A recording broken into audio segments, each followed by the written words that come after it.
Tô aqui, tô cheia, aleluia. Meu Deus do céu, não tem como, é inacreditável. Se você está debaixo da coberta, se está debaixo do lençol, levanta, crente, dobra o joelho, chora, sente a presença de Deus, porque a glória de Deus que está descendo sobre esse lugar vai invadir a tua casa, vai invadir o lugar que você está agora.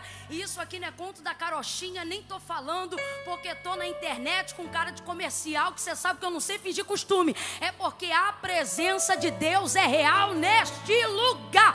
Ainda antes que houvesse dia, eu sou, diz o Senhor, e não há quem possa fazer escapar das minhas mãos. Operando eu, o Senhor, quem impedirá? Aleluia! A paz do Senhor, povo de Deus. Camila, tá ligada? Tô, meu filho. 2h50 da manhã, você acha que eu vou dar bobeira? Tô na fila da madrugada. Buscar-me-eis e me achareis quando me buscardes de todo o coração. Como já diz a avó do meu esposo, de madrugada a fila é menor. Vem com a gente, viu? Eu quero deixar uma porção da palavra de Deus para todo o povo que acompanha a gente agora. Se encontra no segundo livro dos reis de Israel, no capítulo de número 4. Deus confiou algo ao meu coração. E eu quero aqui dizer em que contexto eu estava quando Deus me confirmou a palavra para esta madrugada. Eu estava lavando louça. Eu lavo louça. Grande era a louça. E o telefone tocou e era uma irmã, uma serva do Senhor. E ela estava tão enlutada, perdeu a mãe há tão pouco tempo. E a palavra do Senhor, ela é clara, Ele é pai dos órfãos. Pai dos órfãos. Eu já quero começar a me dirigir a todas as pessoas que estão enlutadas em casa agora. Ele é pai dos órfãos e juiz das viúvas. E ali o telefone tocou e eu já havia me disponibilizado a orar por ela, quando ela precisasse. E então ela disse, faça isso agora. E eu disse, vou fazer agora. Mas que tipo de palavra é o suficiente para alguém que está sem o pai, para alguém que está sem a mãe? E eu disse, Senhor, é só o Senhor mesmo. E enquanto eu orava, pedi ajuda ao Espírito Santo para fazer uma oração que fosse útil, que fosse eficaz naquele momento.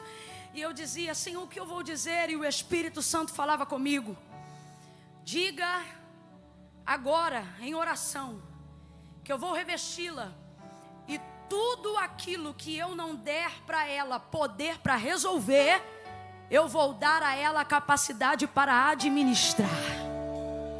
Eu disse, Senhor, eu creio nesta palavra, e eu liberei essa palavra sobre a vida daquela moça.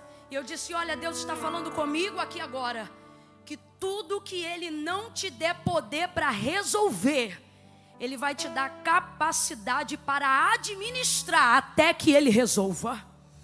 E eu creio nisso. E Deus falou para mim, é sobre isso que você vai falar na vigília aquela madrugada. Eu disse, Senhor, isso é tão tremendo.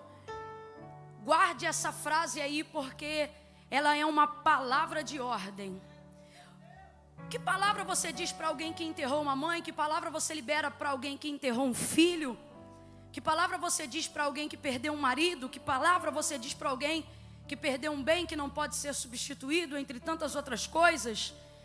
Você não pode, às vezes, ter de volta aquilo que você perdeu. Você não pode resolver imediatamente um problema, uma circunstância que se apresentou diante de você. Mas o Senhor está dizendo, todas as vezes que eu limitar o poder que eu posso te dar, o poder que você tem para resolver algo, é porque eu estou querendo desenvolver em você a capacidade de administrar aquilo que ainda não pode ser solucionado. Ele me disse, e eu sei que eu estou repetitivo e não me importo com isso, me importa é que você entenda o que Deus quer falar. E Deus me disse, repita isso, porque se você não gravar nada do que eu pretendo dizer nesses 20 minutos, você precisa guardar isso no seu coração. Aquilo que Deus não te der poder para resolver, Ele vai te dar graça para administrar até que Ele resolva.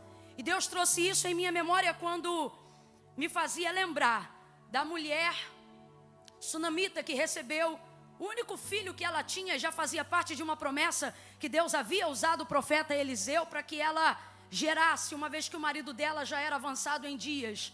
E no verso 20 do capítulo 4, depois desse menino ter saído com o pai pela primeira vez, voltou com uma forte dor de cabeça, entrando dentro de casa e dizia: ai, a minha cabeça, ai, a minha cabeça.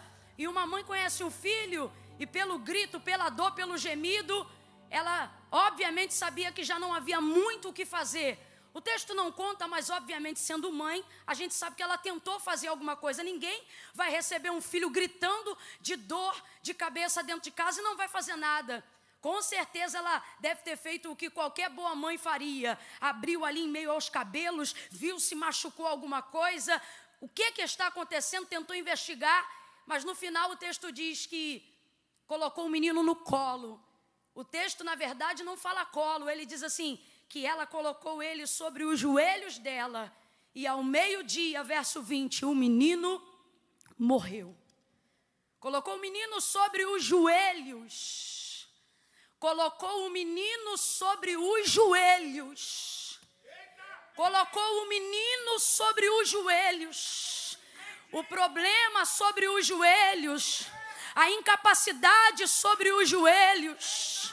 Colocou a fraqueza sobre os joelhos. A impotência sobre o joelho.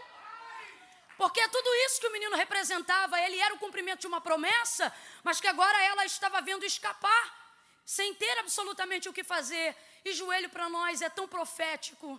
Joelho fala de um apelo, joelho fala de uma súplica. Talvez você diga: Camila, mas ela não estava necessariamente orando. Mas joelho fala de colo. E quando é que uma mãe coloca um filho no colo? Então entenda isso. O joelho, ele fala de uma súplica, de um rogo. E o meio-dia fala de um tempo determinado. Quando deu meio-dia, morreu. A impressão que a gente tem pelejando, buscando em oração por algumas soluções de problemas que estão na nossa mão, mas ainda não aconteceram, ainda não solucionaram. A impressão que a gente tem é que esse meio-dia chega na oração, é que esse meio-dia chega na busca e não há mais nada do que fazer. E então começamos a indagar em circunstâncias e começamos a pensar assim: eu já oro há tanto tempo e não aconteceu, eu já oro há tanto tempo e não cumpriu, eu já oro há tanto tempo e não resolveu, eu já oro há tanto tempo e a dívida não foi paga, já oro há tanto tempo e a porta não foi aberta, já oro há tanto tempo e meu marido não está liberto, já oro há tanto tempo e ainda não foi curado, já oro há tanto tempo e ainda está nas drogas, já oro há tanto tempo e mesmo assim se mantém morto. Só que há um tempo para isso. Veja, não há um tempo para parar de orar, mas há um tempo para você entender que esta oração não significa sempre que ela vai resolver o problema, mas que ela vai te dar graça para trabalhar enquanto Deus não resolve esse problema. Deus está dizendo para quem está em casa agora: não pare de orar só porque você ainda não teve solução. Não tire da oração aquilo que ainda não se resolveu só porque a solução esperada ainda não chegou. Eu escrevi uma frase que me veio muito fresca e eu vou ler porque eu não quero perder o que Deus quer ministrar na sua vida. Deus disse assim para mim: olha, se a oração não resolver para você, ela vai trabalhar com você. Então você tem que continuar orando, mesmo que este menino ainda não esteja liberto, mesmo que esta casa ainda não esteja restaurada, mesmo que a vacina contra o Covid ainda não esteja pronta, você precisa continuar orando, porque quando Deus não trabalha diretamente na oração para você, Ele vai usar esta oração para fortalecer você, enquanto não resolve este problema. É por isso que a gente não fica maluco, gente, eu tenho que falar. Alguém diz: vai para a igreja pregar 3 horas da manhã, para quê? Vai orar, vai ficar com a televisão ligada, com o celular ligado, gastando internet, uma hora dessa para quê? Vai continuar fazendo as coisas de Deus para quê? Se a resposta ainda não veio, eu vou continuar fazendo para que eu continue vivendo, para que eu continue adorando, para que eu... Daí alguém diz assim: Camila, mas será que vai dar jeito? Parece que nada mudou. Me faz lembrar de Gideão malhando trigo no lagar. Quando o anjo do Senhor se apresenta para ele para estabelecer um tempo de solução. Mas enquanto ele não tinha solução, Gideão estava com a administração. Qual que é a administração? Ele é um gestor, está malhando o trigo no lagar. Lagar não é lugar de malhar o trigo, mas é onde ele pode fazer naquela hora. Então, quando o anjo diz, varão valoroso, o Senhor é contigo, ele responde, se o Senhor é comigo, por que eu estou aqui? Tipo assim, se o Senhor é comigo, por que eu estou com esse problema? É porque o Senhor é contigo que você está no lagar, porque se não fosse contigo, não tinha trigo, não tinha lagar, não tinha nada. Você diz, Camila, está muito difícil. E o Senhor está dizendo, eu te dei capacidade para administrar essa situação difícil. Eu estava em casa e Deus falou comigo. Hoje eu vou falar com pessoas que estão em casa e precisam compreender que a solução não foi dada na mão delas. O Senhor falou comigo. Você precisa despertar gente que está entrando com a cabeça em parafuso, dizendo, não, porque eu sou crente, eu tenho que resolver. Não, porque eu sou profeta, eu tenho que fazer acontecer. Não, porque eu sou pastor, eu tenho que dar jeito nisso. Não, porque eu sou um pregador, eu tenho que liberar uma palavra. E o Senhor está dizendo, sua oração não salva, sua oração não cura. Não, Camila, não, quem faz isso é Jesus. Quem cura é Jesus, quem salva é Jesus, quem liberta é Jesus. Agora, se a maneira de Jesus operar é você carregando no joelho, então administra isso. Se você está em casa perto de alguém, olhe para esta pessoa agora. Oi, que saudade de dizer isso. Ai, Camila, eu não gosto, o problema é seu, eu estou falando. Crede em Deus e estarei seguros. Crede que nessa madrugada eu estou como profeta e você vai prosperar sobre essa palavra. Se está perto de alguém, vira para essa pessoa na sua casa e diga para ela aí agora, administra. O que é isso, Camila? Deus está dizendo, todas as vezes que eu furto de você, todas as vezes, que eu limito de você a capacidade de solução, é porque eu quero desenvolver em você capacidade de administração. Ei, maré tranquila nunca fez bom marinheiro, meu filho. Deus está te dando experiência. Essa mulher não podia ressuscitar o filho dela. Essa mulher, ela não tinha uma palavra para tirar esse menino do mundo dos mortos. Agora, olha que coisa interessante. Enquanto o menino estava no joelho, irmão, ela é mãe. E mãe, quando está determinada a fazer algo, ela não fica louca. Ela traça um plano. Eu imagino que ela deve ter ficado um tanto quanto descompensada quando viu que o menino gritava e não sabia o que era, não sabia de onde vinha, não tinha causa e também não tinha solução. Mas eu imagino que nesse período de colo, nesse período de joelho, eu vou repetir, nesse período de joelho, que o menino está sobre o colo dela, eu imagino ela pensando o que vai fazer depois que o menino vier a óbito. Porque não é de qualquer maneira. Olha como ela é específica. Pelo amor de Deus, gente, é um nível de frieza até. E é interessante que quando a gente tem vida de oração, quando a gente tem uma direção de Deus, a gente fica tão anestesiado em algumas situações que ninguém diz, você tem tudo sob controle. Não, eles dizem, você é louca. Você não está entendendo o que está acontecendo? Não é, que no tempo de joelho, Deus me deu uma estratégia. No tempo de joelho, Deus me deu uma direção. Ela desenvolve uma direção. Você vê que está planejado. Olha isso. Meio-dia o menino morre. Ela tira o menino do colo. Coloca nos braços. Vai para o quarto do profeta. Deita o menino na cama do homem de Deus, o profeta Eliseu. E vai buscar a solução. Aí eu te digo. Ela tinha a solução? Não tinha. Mas ela era a gestora. Ela foi correr atrás de quem tinha. E eu disse, Deus, o que é isso? E o Senhor falou para mim, se dirija hoje aos administradores de crise, de gente que só não está sendo bem sucedida no que foi chamado para fazer, porque está querendo solucionar quando eu só mandei administrar. Porque está achando que tem que ter a palavra do sim ou do não. Porque está achando que tem que abrir ou fechar. E o Senhor está dizendo, se eu não estou te dando poder para resolver, é porque eu estou te dando graça para administrar. Administra. A palavra de ordem sobre a vida de alguém é essa, administra. Ela administra toda aquela situação. E eu falei, Senhor, nós temos mais pessoas assim na palavra? E o Senhor falou comigo. Isso acontece muitas vezes. Quando a gente busca a oração como recurso de solução e não entende que ela tem capacidade de administração. 2 Coríntios capítulo 12, o texto vai falar sobre o apóstolo Paulo. Ele tem um problema. Um problema também que ele vai buscar em oração e ele pensa ser irremediável, a não ser que Deus faça algo por ele.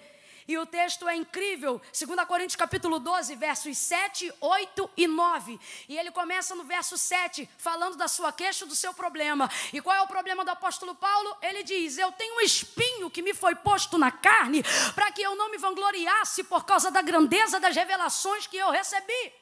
Só que acompanhado a ele, eu tenho um mensageiro de Satanás que vem me esbofetear. Aí olha o que o texto diz, versos 7 e 8. E ele começa o verso 7 dizendo: por 3 vezes eu orei. Por 3 vezes eu orei, e orei especificamente pela solução deste mal, pela retirada deste espinho. O texto é claro, ele não orou por nenhuma outra coisa senão por isto que o afligia.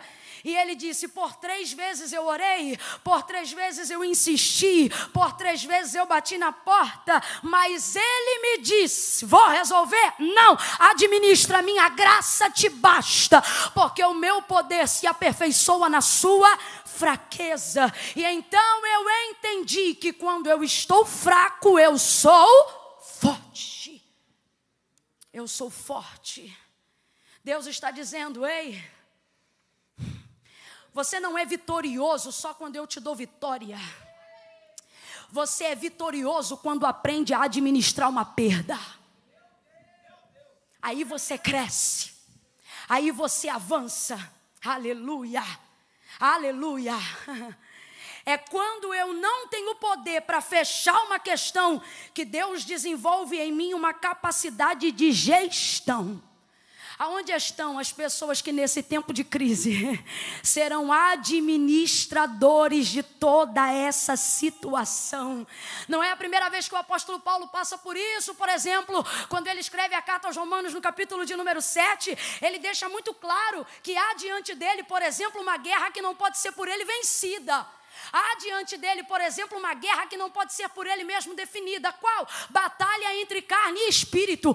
Enquanto nós estivermos vivos, essa batalha vai se manter. Haverá guerra constante entre carne e espírito. E o que ele diz aos Romanos, capítulo de número 7, o querer bem está em mim, mas ocorre que todas as vezes que vou executá-lo, encontro outra lei operando nos meus membros, isto é, a lei do pecado que opera na minha carne e milita contra a lei de Deus, de modo que o bem que quero fazer, não faço, mas o mal que eu não quero, esse faço. E ele diz: eu sou miserável, quem vai me livrar do corpo desta morte? Realmente, ou é só o arrebatamento, ou é só a morte que separa corpo de alma, que separa espírito de corpo. Então, se está vivo, não tem como, vai guerrear. Mas ele não termina dizendo: sou um derrotado porque não venci. Não, ele termina dizendo: mas graças dou a Jesus Cristo, graças dou a Jesus Cristo. Camila, eu não entendi. Vai entender. Deus está dizendo: quando houver uma guerra que a vitória não estiver na tua mão,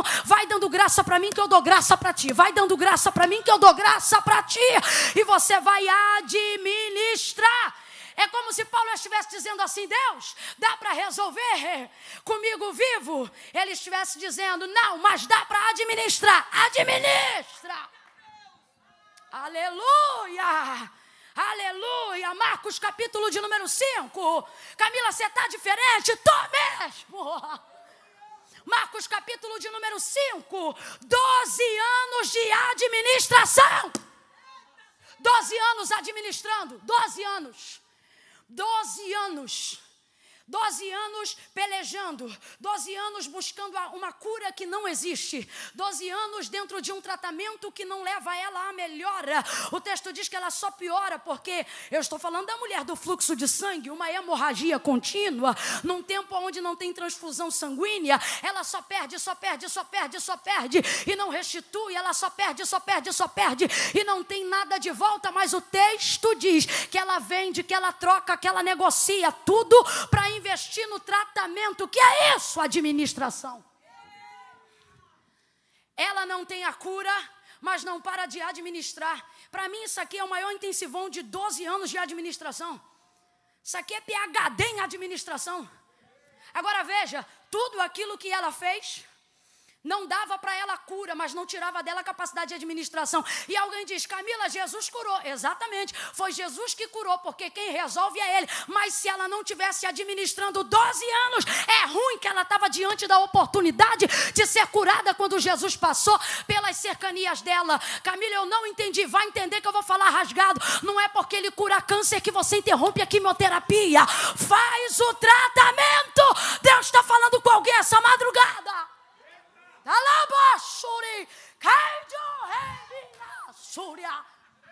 A sua administração vai te preparar para a hora da solução de Deus. Poxa, Mag, pedi para você ficar aqui com o menino da bateria, com o do baixo, com o do todo mundo. Administra. Ela não resolvia, mas administrava. Eu lembro que as nossas avós não tinham tanta medicina, mas elas administravam o negócio. Fazia o que podia. Você está aí em casa e você diz, Camila, eu não vejo em mim condições de resolver. Você não vê porque você não tem, então para de brigar. Desce na labassúria. Desce. 12 anos. Não tem a cura, mas administra. Vai se preparando. A primeira vez que eu li sobre a passagem da mulher do fluxo de sangue na Bíblia, o Senhor disse assim para mim.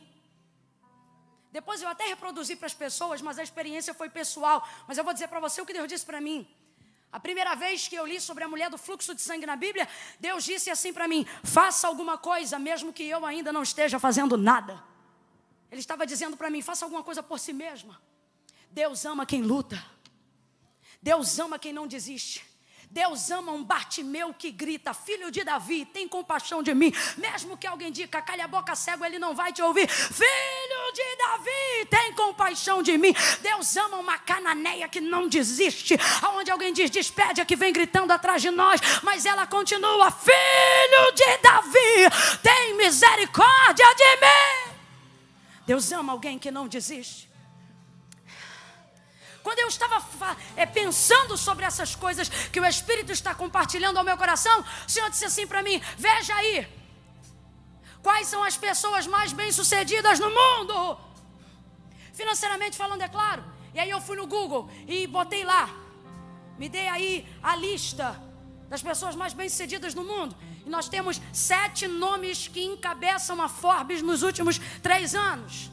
Os 7 nomes, aí eu não aguentei. Nenhum deles foi inventor de nada. Eles não inventaram nada.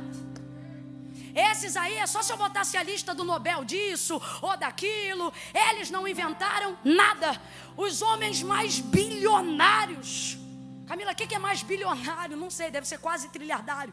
Os homens mais bem-sucedidos financeiramente, os donos das maiores empresas, os donos dos maiores conglomerados empresariais, eles não inventaram nada. Vou te dizer outra coisa, eles também não abriram nada. Onde você vai olhar lá, pastor Miguel, sabe o que eles fizeram? Eles só administram o que alguém já fez. Só que eles fazem isso tão bem, que a coisa não para de crescer, não para de evoluir. Você acredita que tem administrador dentro de empresa que é tão bom, que o pessoal vota para tirar o CEO da empresa, mas não tira o administrador-chefe? Fala, rapaz, como é que é isso? O dono da empresa sai e o camarada que administra fica. Por quê? Porque é um gestor, é um administrador. Deus está dizendo para alguém, você tem se rasgado porque você quer uma solução. E é por isso que você está doente. Eu estou te dando capacidade para administrar. E isso já é um privilégio. Se você estiver perto de alguém, diga para esta pessoa, administrar é um privilégio. Administrar é um privilégio. Administrar é um privilégio. Lucas capítulo 22. Jesus! Na oração do Getsemane, Jesus resolve tudo.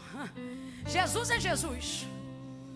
Mas na oração do Getsemane, por causa do nível de angústia que estava nele, em razão do Calvário e de tudo que passaria. Verso 42 do capítulo 22 de Lucas, ele faz uma oração: Pai, olha o apelo, Pai, se possível for, passa de mim esse cálice. Tem um pedido aqui, verso 42, um pedido, qual? Vou ser honesta, Jesus está dizendo: será que não haveria uma outra solução?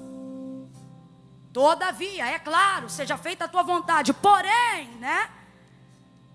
Será que dá para passar? Verso 43, resposta imediata do dono de tudo, do Pai. Um anjo ao lado de Jesus. É tão interessante, se você olhar o texto, depois medita aí. Jesus olha o anjo e o texto diz que colocando a mão sobre o seu ombro o consolava. E recebendo aquele consolo, o texto diz que vendo o anjo se pôs ainda mais em agonia. Sabe o que está acontecendo? Jesus está entendendo o recado. Ele está dizendo: Pai, dá para passar. Quando ele vê o anjo consolando, é o Pai dizendo: não, administra. Administra, porque vai ser esse cálice, vai ser desse jeito. Administra, administra, administra. Eu estou imbuída de uma autoridade que vem do alto. Administra. Aonde quer que você esteja agora, Deus está dizendo: quem liberta do crack sou eu, mas quem administra é você. Oh, quem liberta do álcool sou eu, mas quem administra o casamento com o alcoólatra é você.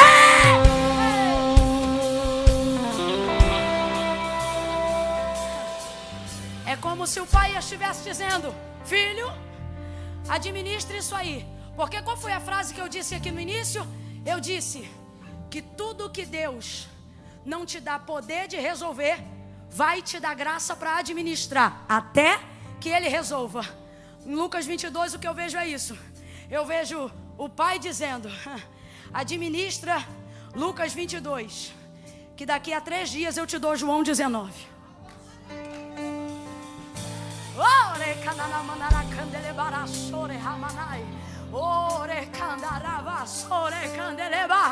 O Senhor está dizendo: enquanto você administra, eu deixo pronta a solução. Se até o Filho de Deus passou por um momento na vida que o fez compreender que não era hora de resolver, mesmo falando com o dono de todo o poder, mas era hora de administrar. Você precisa parar de arrancar cabelo. Precisa parar de andar nessa casa igual uma barata tonta. Ai, porque eu tenho que fazer, porque eu tenho que resolver. Você só tem que administrar.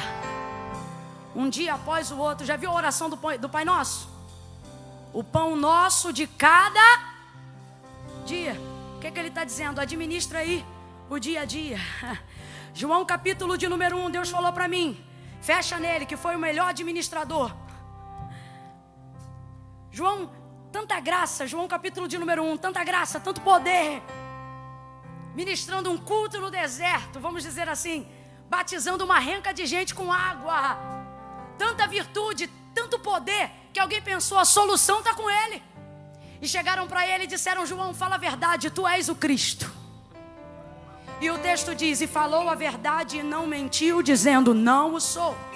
Mas por que vocês pensam que eu sou Cristo? Ora, porque tu resolve, porque tu tem poder. Estou aqui parafraseando para você entender João 1. Tu és o Cristo. Não, eu não sou o Cristo. Eu sou aquele que vai adiante, aquele que prepara o caminho. Eu sou apenas a voz que clama no deserto. Ele diz: eu vos batizo com água. Ele está dizendo: eu só estou administrando. Depois de mim vem coisa muito forte. Ele vos batizará com fogo. Tem administradores que são tão eficazes, tão úteis, tão capazes na sua administração, que alguém pensa: é o dono da solução. E João diz: não, eu sou só um administrador. Você entende? Voz do que clama no deserto, prepara o caminho. Oh, aplana a vereda, abre o espaço. E João vai abrindo o espaço, dizendo: eu não sou, aquele que vem após mim é maior do que eu, do qual eu não sou digno de desatar a sandália dos seus pés. Eu vos batizo com água para arrependimento dos vossos pecados, mas ele vos batizará com fogo. Oh, com fogo. Deus está dizendo: faz como você pode, que depois eu vou fazer o que você não pode. Saber que Deus tem poder para resolver esta crise não tira de nós a responsabilidade de administrar isso em oração. Saber que Deus tem poder para pagar uma dívida alta não tira de nós o compromisso de saber se pode parcelar.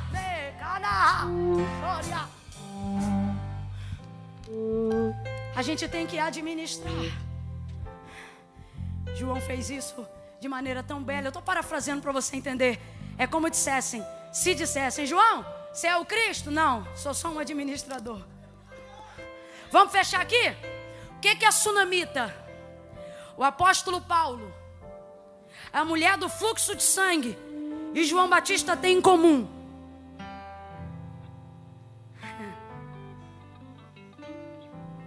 a capacidade de administrar coisas que só Deus pode resolver. É o que eles têm em comum. E aí eu te pergunto: será que nós não temos muito em comum com eles? Pastor Silas Lima Malafaia, meu pastor, Deus confiou uma palavra ao meu coração. Se o senhor estiver em casa assistindo, ou se for ver depois, ou se algum dos muitos milhares e muitos que lhe cercam ouvirem, eu tenho uma palavra de Deus para o seu coração, meu pastor. Eu estava na minha cozinha meditando e o Senhor disse assim para mim: diga para ele que no Egito José não é tão solucionador quanto todo mundo pensa. No Egito, a gente vê José no meio da crise e pensa que ele chega para resolver. Mas se você olhar, a solução temporária que José promove não é a capacidade de dizer quem vai, quem fica, quem sobe ou quem desce. É a capacidade de ver além e de administrar. Por exemplo, no tempo da escassez e da fome, ele não sabia, ou melhor, no tempo da escassez e da fome, ele não tinha como fazer a semente produzir. Ele não tinha como determinar uma estação de colheita num tempo de vaca magra. Mas ele teve capacidade econômica para administrar. Deus me mandou dizer: diga ao seu pastor que não carregue o fardo da solução. Ele é José. Eu dei a ele capacidade de administração. Oreva, canta.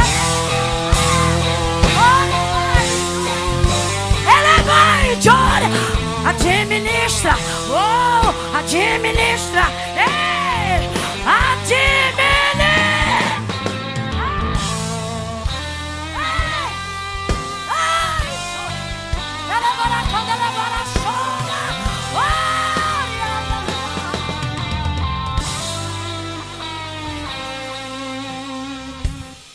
Às vezes a nação, a família, agora estou falando de nós, um pai, uma mãe, um esposo, uma esposa, chega em casa diante de uma crise assim: você tem que resolver.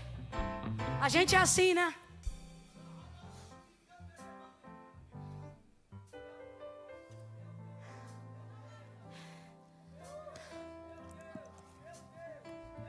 Mas está na hora da gente aprender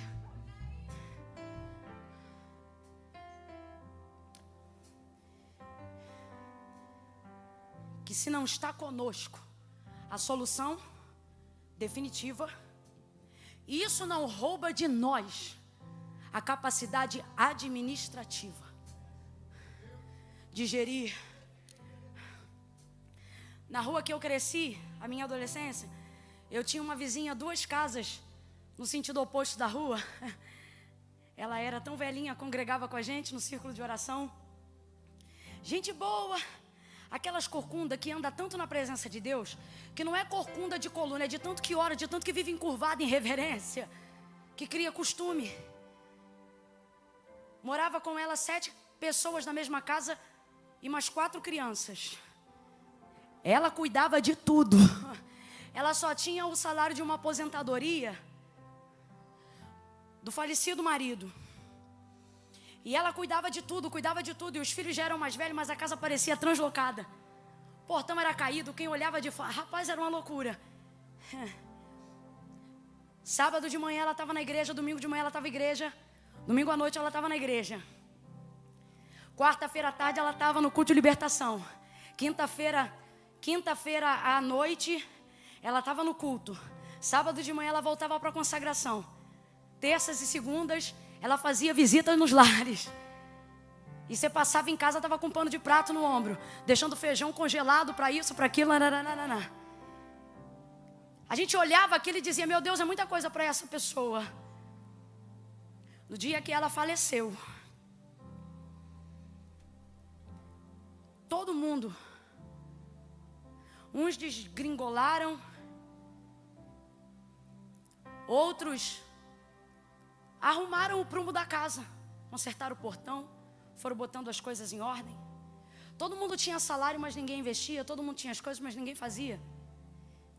As coisas aconteciam por causa da maneira dela administrar. O Senhor fez uma grande obra em favor da intercessão daquela mulher e da vida que ela tinha. E Deus está dizendo para pessoas que estão me ouvindo agora: você não precisa fazer tudo. Você só precisa manter contato com quem faz. O que nós temos em comum a esses personagens da Bíblia que meditamos hoje é entender isso. Eu não preciso necessariamente fazer para alcançar a solução enquanto eu administro. Eu só preciso administrar enquanto quem eu conheço não faz aquilo que eu espero. Vou falar bem rasgadão e todo mundo vai entender. Aleluia. O Senhor está dizendo para mim e para você, quando alguém perguntar para você, e aí, você tem a solução desse teu filho que é dependente químico? Não, mas continua orando. E aí, você sabe o que fazer com esse marido que é alcoólatra? Não, mas continuo pedindo. E aí, você pode trazer de volta o fulano que morreu, que você sepultou? Não, mas continuo intercedendo pelos que ficaram. Camila, eu não entendi, vai entender agora. Deus está dizendo, nem sempre você precisa fazer. Você só precisa colocar na sua mente e no seu coração a fé que tinham essas pessoas. Qual? Eu não faço, mas conheço quem faz. Eu não posso, mas conheço quem pode. Eu não tenho, mas conheço quem tem. Eu não entro, mas sei quem entra. Eu não curo, mas sei quem cura. Eu não liberto, mas sei quem liberta. Eu não restauro, mas sei quem restaura.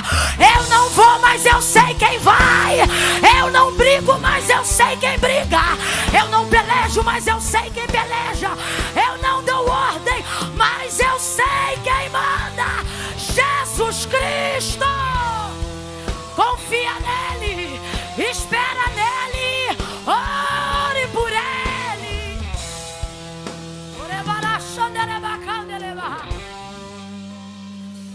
Pastor Eliel, quem canta agora? Kézia, sobe pra cá correndo. Enquanto Kézia vem pra cá, você aonde estiver agora, fecha o olho, você só precisa ouvir a minha voz. Eu não tenho a solução, mas falo com um que tem. Eu não vou te dizer o que você tem que fazer, mas vou falar com quem pode te dar a direção para que você faça o que precisa fazer, enquanto ele não resolve o que você precisa que ele resolva. Fecha os teus olhos aí agora. Bota a mão no teu coração. Se você estiver em casa agora, bota o áudio aqui, ó, no ouvido. Vai na porta de quem já está dormindo e mete a mão. Oh, se a criança está enferma, e agora? Bota a mão lá no berço. Se sentir vontade de colocar alguma coisa no lixo, agora coloca. Se quebrar alguma coisa, agora joga fora. Camila, cuidado, hein? Cuidado você, quem está na madrugada e quer mistério, fica ligado. Se Deus falar queima isso, queima. Se Deus falar joga isso no lixo, joga. Se for Deus, fique agora atento à direção de Deus. Eu vou orar agora, Deus me deu uma oração. Levante a sua mão, bote a mão no coração, deixe Deus te direcionar. Senhor, nosso Deus e nosso Pai, nós não viemos aqui nesta madrugada para fazer lobby midiático. Não importa, Senhor, quantos nos ouvem, mas importa quantos te ouvem nesta madrugada. Nós te clamamos agora, restaura a capacidade administrativa, restaura a capacidade gestora desse chefe de família que perdeu o comando, dessa mãe que perdeu o rumo, deste filho que não sabe o que fazer, deste empresário que se sente sem direção. Deus, restaura a capacidade administrativa que tu deu a Adão, a capacidade administrativa que o Senhor deu a Paulo, a capacidade administrativa que o Senhor deu à mulher do fluxo de sangue.